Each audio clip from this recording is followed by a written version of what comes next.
ராமபிரானின் அவதார காலம் நிறைவு பெற்று அவர் வைகுண்டத்துக்கு திரும்பும் வேலை வந்தது. எனவே ராமனை தனிமையில் சந்தித்து பேச விரும்பினார் யமதர்மன். ராமனும் அனுமதி அளித்தார். இதையடுத்து முனிவர் வேடத்தில் அயோத்திக்கு வந்த யமதர்மன் அரண்மனைக்கு சென்று ராமனை சந்தித்தார். மகாபிரபு, தங்களது அவதாரம் குறித்து ரகசியமாக பேச விரும்புகிறேன். எனவே தங்களை தவிர வேறு எவரும் இங்கு இருக்கக்கூடாது. ஒருவேளை நாம் பேசும்போது எவரேனும் உள்ளே நுழைந்தால் அவர்களை தாங்கள் சிரச்சேதம் செய்ய வேண்டும் என்றார். அவரது வேண்டுதலை ஏற்றுக்கொண்ட ராமன், எவரும் உள்ளே வராதபடி சற்று நேரம் வாசலில் இரு என்று தன் தம்பி லட்சுமணனை பணித்தார்.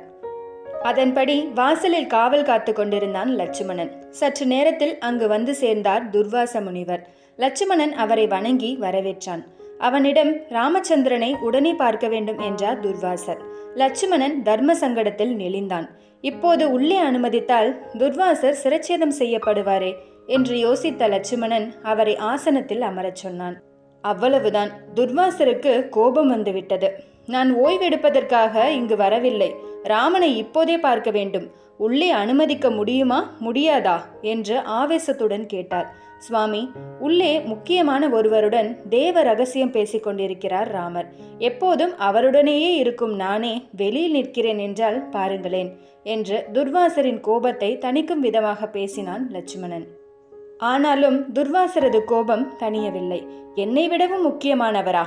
யார் அவன்? நான் இப்போதே ராமனை பார்த்தாக வேண்டும். உள்ளே செல்ல அனுமதிக்காவிட்டால் சபித்து விடுவேன். அயோத்தி நகரமே பற்றி எரியும் என்றார். வேறு வழியில்லாத நிலையில் துர்வாசர் வந்திருக்கும் தகவலை தெரிவிக்க ராமனின் அறைக்குள் நுழைந்தான் லட்சுமணன். அவனை கண்டதும் ராமனும் யமதர்மனும் தங்கள் உரையாடலை நிறுத்தினர். ராமனை ஏறிட்ட யமதர்மன், சுவாமி, நீங்கள் வாக்கு தவறாத உத்தமர். லட்சுமணனால் நமது உரையாடல் தடைப்பட்டு விட்டது. வருகிறேன் என்று கிளம்பி சென்றார்.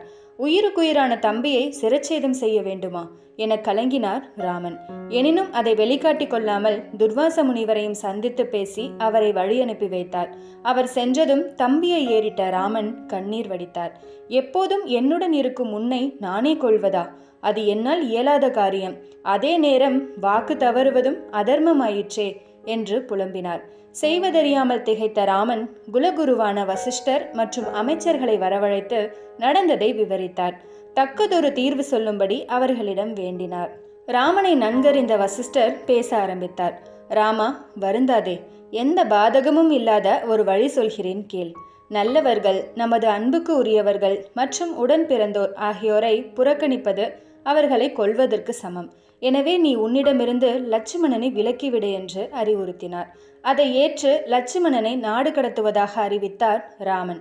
சகோதரனின் ஆணைக்கு கட்டுப்பட்டு சரையு நதிக்கரைக்கு சென்று அங்கே தவமிருந்த லட்சுமணன் முடிவில் அந்த நதியிலேயே மூழ்கி அமரத்துவம் பெற்றான். பின்னர் ராமன் தனது அவதாரம் நிறைவு பெறும் வேலை வந்ததும் அதே சரையு நதியில் தன்னை சார்ந்தாருடன் மூழ்கி வைகுண்டம் திரும்பினார்.